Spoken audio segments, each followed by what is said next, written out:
एक फकीर को लोगों ने पागल कहकर उसको अपमानित करना शुरू किया। कोई फकीर था, वो थोड़ी ऊंची ऊंची बात करता था, लोगों के पल्ले नहीं पड़ती थी, लोग समझ नहीं पाते थे, तो लोग कहते थे ये पागल है। सारे नगर ने उस फकीर को पागल घोषित कर दिया, इससे कोई बात मत करो, ये पागल हो गया। क्योंकि उसकी बातें थोड़ी ऊंची होती थी। कुछ लोगों को उससे इतना तकलीफ हुई कि उस पर केस भी कर दिया। अब कोर्ट से समन हुआ, उसको जाना पड़ा। तो फकीर जब अदालत में पहुंचा तो मालूम है कैसे आया? फकीर गधे पर बैठ के अदालत पहुंचा। और गधे पे भी कैसे, ये देखो, गधे पर भी सीधा बैठ के नहीं आए, गधे पर भी उल्टा बैठ के कोर्ट पहुंचा।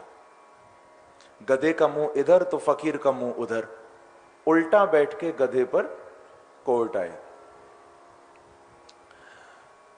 सारा नगर खड़ा है, लोग खड़े हैं। जो जज थे, जज के सामने लोगों ने कहा कि अब आप खुद देख लो, हमको कोई सबूत देना ही नहीं पड़ेगा, इससे बड़ा पागल कौन हो सकता है, खुद देखो आप, हमको कुछ प्रमाण देने की जरूरत नहीं है। एक तो गधे पर आया, सो भी उल्टा बैठ के देखो। जज ने कहा रुको, मुझे 2 मिनट बात तो करने दो, ध्यान से सुनना बंधुओं। जज ने उस गधे पर उल्टे बैठे हुए फकीर को, गधे का मुंह एक तरफ, फकीर का मुंह एक तरफ, गधे पर बैठा है, उस फकीर को जज ने कहा कि क्या ये बैठने का तरीका है? लगता है जो लोग कहते हैं वो सच कहते हैं, क्या तुम पागल हो? आप गधे पर भी उल्टे बैठे हो। तो उस फकीर ने बड़ी ऊंची बात कही। उस फकीर ने कहा कि जज साहब माफ करना, जज साहब मुझे क्षमा करना, लेकिन हकीकत यह है, अपनी अपनी नजर है, गधे की नजर से देखोगे तो मैं उल्टा हूं, पर मेरी नजर से देखोगे तो गधा उल्टा है, मैं उल्टा नहीं हूं। अब तुम्हारे ऊपर है, तुम गधे की दृष्टि से देख रहे हो या मेरी दृष्टि से देख रहे हो। नजर बदल के देखो तो नजारे बदल जाएंगे, सोच बदल के देखो तो सितारे बदल जाएंगे। कश्तियां बदलने से कुछ नहीं होगा प्यारे, दिशाएं बदल के देखो तो किनारे बदल जाएंगे। फकीर बोला मेरी नजर से देखो तो मैं सीधा हूं, गधा उल्टा है। अब तुम गधे की नजर से देख रहे हो तो तुमको मैं उल्टा लगता हूं। तो महाराष्ट्र में भी बंधुओं, हम किस दृष्टि से इस लीला को देख रहे हैं, ये बहुत महत्वपूर्ण है। ये कोई काम लीला नहीं है, ये तो जगत की कामनाओं पर विजय प्राप्त करने वाली लीला है, महारास लीला। जिसने इस रास लीला को अच्छी तरह गंभीर होकर श्रवण कर लिया, उसके अंदर से संसार की सारी कामनाएं मिट जाती हैं। उसके हृदय में तो एक कामना रह जाती है कि बांके बिहारी कब मिलेंगे। केवल एक कामना रह जाती है, गोविंद कब मिलेंगे। हृदय में कृष्ण दर्शन की कामना जगाने वाली ये महारास लीला है। गोपी कोई स्त्री नहीं है, गोभी ही इंद्रियर भक्ति रसम पिबती, कृष्ण रसम पिबती सा गोपी। जिसका रोम रोम कृष्ण के लिए दीवाना हो चुका है, वो जीव गोपी है। ये गोपी आप भी हो सकते हो, मैं भी हो सकता हूं, इसमें कोई स्त्री पुरुष का भेद नहीं है। बस ये समझ लो कि जो ठाकुर जी के प्रेम में डूब गया वो जीव गोपी हो गया। वो कोई भी हो सकता है। अभी हमने चर्चा की थी स्वामी हरिदास जी की, हमारे यहां तो सखी उपासना ही है। स्वामी जी की परंपरा में वो सख्योपासना ही बिहारी जी के लिए वहां पर विशेष प्रदान की जाती है। सखी भाव से ही ठाकुर जी को भजा जाता है। तो इसमें शरीर का कोई भेद नहीं कि भाई तुम पुरुष हो या तुम स्त्री हो। जो बांके बिहारी का हो गया, समझो वो गोपी हो गया, वो गोपी बन गया। और श्रीमद् भागवत में लिखा है, गोपी नाम तत्पति नाम च सर्वेशाम एव देहि नाम। यदि तुम कहो कि भाई वो गोपियां तो पत्नी किसी की थी, पर ठाकुर जी उनके साथ नृत्य कर रहे हैं, पर उनके तो पति दूसरे थे, कृष्ण क्यों उनके साथ नृत्य कर रहे हैं? तो आप ये नहीं भूलना कि मेरे बांके बिहारी केवल गोपियों के पति नहीं, मेरे बांके बिहारी तो गोपियों के पतियों के भी पति हैं, वो तो सबके पति हैं, जगत पति हैं ठाकुर जी। हर आत्मा के पति परमात्मा है, क्योंकि आत्मा उस परमात्मा का अंश है, ईश्वर अंश, जीव अविनाशी, हम उनका अंश हैं। सबके पति वास्तव में तो वो ही हैं, हम उनका अंश हैं। तो इसको आप स्त्री और पुरुष का मिलन नहीं समझना, केवल एक बात हृदय में बिठा ली तो महाराज कथा तुम्हारे जीवन में तुमको समझो फिर समझ आ जाएगी, प्राप्त हो जाएगी। इसको स्त्री पुरुष का आप मिलन नहीं समझना, ये बात हृदय में बिठा लो कि ये गोपियों की आत्मा का मिलन परमात्मा बांके बिहारी से हुआ है। केवल इतना हृदय में बिठा लो। आधी रात को 12 बजे गोपियों का शरीर यमुना तट नहीं गया था बंधुओं, गोपियों का शरीर उनके घर पर ही था। गोपियों की आत्मा कृष्ण से मिलने गई थी यमुना किनारे। ये आत्मा और परमात्मा का मिलन है। प्रभु की वंशी ऐसी बजी कि गोपियां दौड़ पड़ी थी यमुना के तट पर। कि निशम्य गीता तदन गवर्धनो ब्रज स्त्रियः कृष्ण गृहीत मानसा आजग्मुरण्योन्यमलक्षितोद्यमा सयत्र कांतो जवलोल कुंडला तद अनंग वर्धनम गीतम निशम्य। जब उस प्रेम का वर्धन करने वाले गीत को, ठाकुर जी के वेणुनाद को गोपियों ने सुना, जब कृष्ण ने बंसी बजाई ना यमुना के तट पर, तो भगवान की वंशी में एक एक गोपी ने अपना नाम सुना था। हर गोपी को लगता था कि ये वंशी हमें बुला रही है। और मैं कहा भी करता हूं इस प्रसंग में बंधुओं, सुखदेव जी की ही मानो ये बात है कि जब तक तुम्हारे कानों में संसार का शोर है, तुमको वंशी सुनाई नहीं देगी। जिस दिन जगत का शोर कानों में आना बंद हो गया, उस दिन तुमको जो सुनाई देगा वो बांके बिहारी की वंशी ही होगी, वो प्रभु का वेणुनाद ही होगा। एक बार कहिए श्री राधे, श्री राधे, श्री राधे। तो ठाकुर जी की वंशी ऐसी बजी, गोपियां दौड़ पड़ी।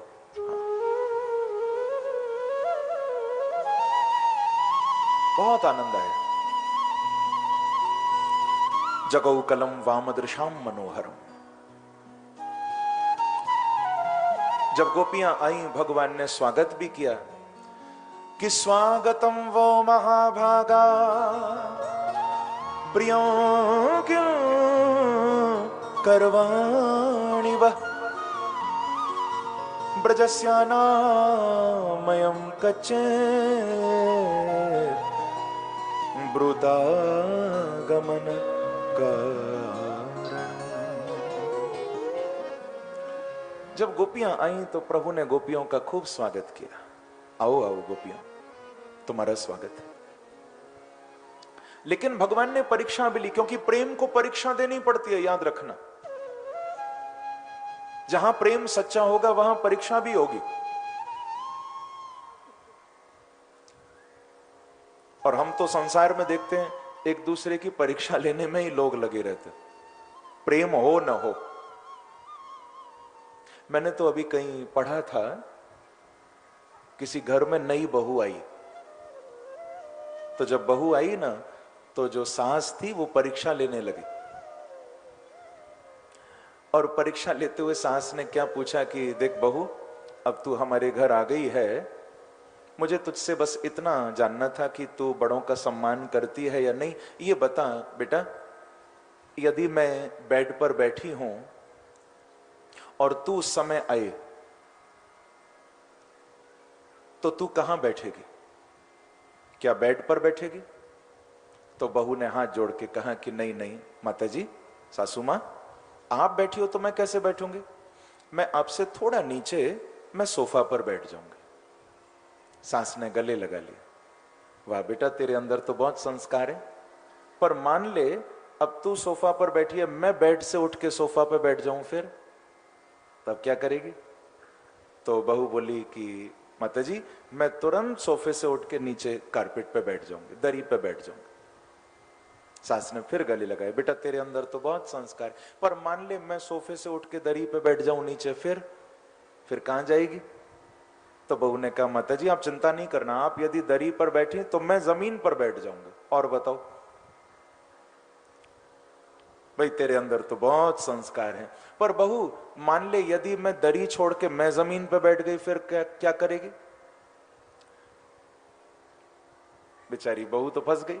उसने कहा कोई बात नहीं सासू मां, आप बैठ के तो देखो, यदि तुम जमीन पर बैठी ना तो मैं जमीन में गड्ढा खोदूंगी, गड्ढे के अंदर जाके बैठ जाऊंगी। और बताओ इससे ज्यादा क्या करूं?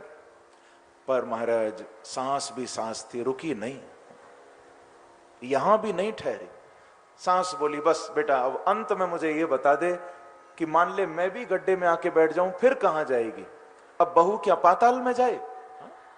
तो बहू बोली कि बस सासू मां तुम गड्ढे में चली गई तो ऊपर से मिट्टी डाल के झगड़ा ही समाप्त कर दूंगी हमेशा। बोलो वृंदावन बिहारी लाल की जय, जय श्री राधे। भाई परीक्षा भी हो तो कोई लिमिट तो हो। हाँ? बहुओं को कितना आनंद आया। हाँ? बोलो बांके बिहारी लाल की जय। पर सासू मां को भी कोई दुखी थोड़ी होना चाहिए भाई, सास भी तो कभी। प्रेम से कहिए श्री राधे, श्री राधे। पर ये बात मैं हमेशा कथा में कहा करता हूं बंधुओं, भागवत की बात है, अच्छी लगे तो अपनाना। भागवत का ही सूत्र है।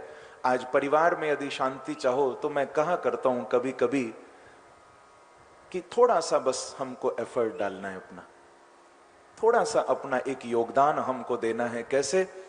बोले सास को यदि बहू थोड़ा सम्मान देने लग जाए और उस आदर में एक बेटी का भाव आ जाए, यदि ये बात घर में हो, थोड़ा सम्मान बस सास को दो, थोड़ी सेवा उसकी कर दो, तो क्या पता सास अपनी बेटी को भूल जाए और तुमको बेटी मानने लग जाए। पर सासू मां की भी जिम्मेदारी है कि वो भी अपनी बहू को आदर दें, सम्मान दें, उसको भी हमेशा आगे रखें। तो क्या पता बहू भी अपने मायके का नंबर ही भूल जाए कि कौन सा फोन नंबर है। तभी तो उस बेचारी को बार बार फोन लगाना पड़ता है वहां। प्रेम से कहिए श्री राधे, श्री राधे। तो भगवान ने भी गोपियों की थोड़ी परीक्षा ली थी बंधुओं।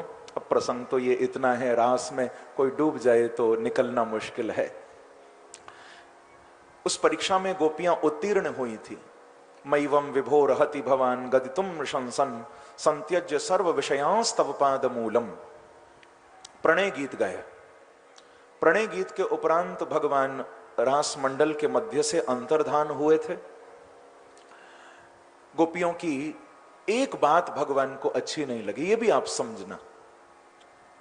रास तो भगवान कर रहे थे गोपियों के साथ, पर गोपियों के हृदय में ये भाव आ गया था कि हमने कृष्ण को पा लिया। किसने पा लिया? बोलो ना, हमने। हा?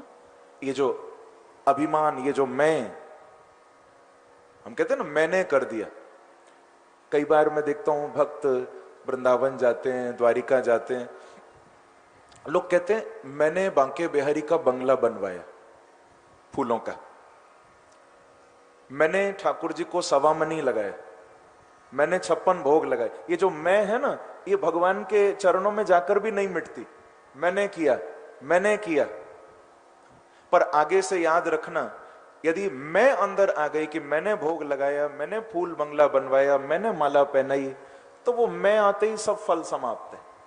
इसीलिए एक भाव मन में रखना, कभी तुम बड़े से बड़ा भगवान का कोई सेवा का कार्य भी कर दो, फिर भी यही भाव रखना कि ठाकुर जी ने हमसे सेवा ले ली है, हम करने वाले कौन हैं? ये सेवा तो गोविंद ने कराई है। ये अभिमान तुमको सेवा करने के बाद भी सेवा के फल से वंचित कर देगा। तो गोपियों के अंदर यह भाव आ गया था कि हमने कृष्ण को पा लिया। अरे सेवा तो खैर ठीक है, हम लोग तो एक माला भी उठा के जपते हैं ना, तो एक माला फेरने में भी अभिमान आ जाता है कि मैंने भगवान का नाम ले लिया, मैंने माला जप ली। माला फेरने का अभिमान हो जाता है। तो भगवान को ये अच्छा नहीं लगा कि तासां तत्सौभाग्यमदं वीक्षमाण च केशव प्रशमाय प्रसादाय तत्रैवान्तर्धीयत। गोपियों के उस सौभग मद का प्रशमन करने के लिए, सौभग मद माने गोपियों को अपने सौभाग्य का अभिमान हो गया कि हमने भगवान को पा लिया, हमने भगवान को पा लिया। तो उस अभिमान को दूर करने के लिए गोविंद गोपियों के बीच में से अंतर्धान हो गए, फिर परीक्षा लेने लगे। जीवन में परीक्षा तब तब तुमको देनी पड़ेगी जब तुम अपने अभिमान को लेके आगे बढ़ोगे। भगवान को अच्छा नहीं लगता। कल हमने गिरिराज पूजन प्रसंग सुना, आज हम ये महाराज कथा सुन रहे हैं, आज गिरिराज उठाने की लीला भी हमने श्रवण की। इन दोनों कथाओं में दो चीजें देखने को मिली। कौन कौन यहां पर भक्त ऐसा है जिसने भगवान को कभी भोग लगाया हो? कौन कौन भक्त ऐसा है? आपने कभी भोग लगाया है ना भगवान को? वैसे तो सब लगाते हैं, बल्कि मैंने तो देखा जब एग्जाम आने वाले होते हैं उस समय बच्चे भी भोग लगाते हैं। प्रेम से कहो श्री राधे। श्री राम। यदि एग्जाम आने वाले हैं, बच्चों की भी पूजा शुरू हो जाती है उस टाइम, वो भी भोग लगाते हैं। तो हमने कभी न कभी भोग लगाया होगा। पर मैं आपको कह दूं बंधुओं, मेरे बांके बिहारी केवल दो वस्तुओं का भोग लगाते हैं, तीसरी कोई वस्तु ही नहीं है। अब आप जो भी भोग प्रभु के सामने रखो, नोट कर लो, जब भोग लगाओ उस भोग में इन दोनों में से कोई एक वस्तु साथ में जरूर देना, तभी भगवान भोग लगाएंगे। वो दो ही वस्तुओं का भोग लगाते हैं, या तो अभिमानी के अभिमान का भोग लगाते हैं या किसी प्रेमी के भाव का भोग लगाते हैं, तीसरी वस्तु नहीं है। अब आपके ऊपर है कि यदि आपके अंदर कहीं भी अभिमान है तो जब जब भोग लगाओ साथ में भगवान को कह दो, गोविंद मेरे अभिमान को भी आप स्वीकार करो, अभिमान भी दे दो भगवान को। या आपके अंदर प्रेम है तो भोग लगाते समय अपना प्रेम भी समर्पित कर दो। और यदि तुमने इन दोनों में से कोई भी वस्तु भोग के साथ दे दी तो फिर भले 56 भोग न हो, फिर तुम्हारी सूखी दाल रोटी भी बांके बिहारी भोग लगा लेंगे। या तो भाव हो या हमारा अभिमान हम समर्पित कर दें। गोपी गीत के माध्यम से गोपियों ने पुनः अपने उस अभिमान को गोविंद के चरणों में समर्पित किया। एक दो श्लोक ही गा पाऊंगा गोपी गीत के, क्योंकि समय बिल्कुल भी नहीं है मेरे पास। आपको याद हो तो गाना, न याद हो तो थोड़ा सुनो, देखो कितना प्रेममय गीत है गोपी गीत। ये गोपी गीत नहीं है, इसमें गोपियों का अभिमान और गोपियों का प्रेम दोनों कृष्ण के चरणों में अर्पित हुआ। गोपी गीत के माध्यम से मानो सच्चा भोग गोपियों ने कृष्ण को लगाया और बिहारी जी प्रसन्न हुए। गोप्य उचहु जयति तेधिकं जन्मना ब्रजः श्रयत इंदिरा शश्वदत्रहि जयति तेधिकं जन्मना ब्रजः शयत इंदिरा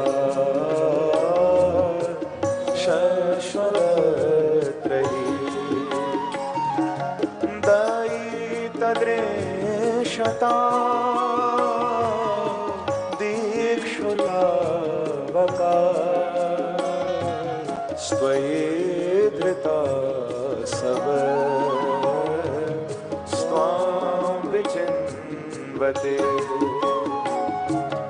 शरदुदास साधु जात सरस जोदर श्री मुषादृशा सूरतनाथ ते शुल्कदासिका वरदने न तो नेहग्यम ओ नेहग्यम बदल ओ नेहग्यम बदल। केवल 2 श्लोक गाए हैं मैंने यहाँ गोपी गीत के। वैसे तो 19 श्लोक हैं, परंतु एक एक श्लोक बड़ा मार्मिक है, कृष्ण प्रेम से भरा हुआ है। इस गीत को गाकर, हालांकि कहते हम गोपी गीत हैं, पर वास्तव में गोपी गीत नहीं है, गाने वाली गोपियां हैं। पर गा किसको रही हैं? बोले कृष्णम जगुहु, गा रही हैं कृष्ण को। मानो गोपी गीत गाया गोपियों ने है, पर गोपी गीत का एक एक श्लोक गोपी नहीं है, गोपी गीत का एक एक श्लोक स्वयं बांके बिहारी है, गाने वाली गोपियां हैं। ये गीत कृष्ण रूप है और इसके भाव तो अल्प समय में नहीं समझाए जा सकते, बड़ा गंभीर गीत है। गोपियों ने यही कहा कि हे प्राणवल्लभ, हे दयित, आप और कुछ देखो मत देखो, पर ये तो देखो दृश्यताम, आपके वियोग में आपकी गोपियों की क्या दशा हो रही है। दशामश्माकम इक्षताम, एक बार आकर अस्माकम दशाम, हमारी इस विरह दशा को इक्षताम, दृश्यताम, देखो आप। तुम्हारे वियोग में गोपी कहती है हम कितना रो रहे हैं, गोविंद आप कब आओगे, आप कब आओगे। स्वामी रामतीर्थ भी जब रोते थे प्रभु की याद में, तो स्वामी रामतीर्थ कहा करते थे, ए अब्रे करम जरा थम के बरस, इतना न बरस जो वो आ न सकें, पर वो जो आ जाएं तो फिर जम के बरस, और इतना बरस कि वो जा न सकें। तो कुछ वैसी ही भाव दशा में गोपियों ने गोपी गीत गाया। भगवान तो केवल परीक्षा ले रहे थे, उसमें पास हुई गोपियां। तासाम तत्सौभग मदम वीक्षमानम च केशव प्रशमाय प्रसादाय तत्रैवांतरधीयत। जो गोविंद गोपियों के उस अभिमान को देखकर चले गए थे, जैसे ही वो अभिमान गया और विशुद्ध समर्पण जब आया, तो सुखदेव जी महाराज कहते हैं, साक्षान मनमथ मनमथ, वो बांके बिहारी फिर बंसी बजाते हुए गोपियों के बीच में प्रकट हो गए। पुनः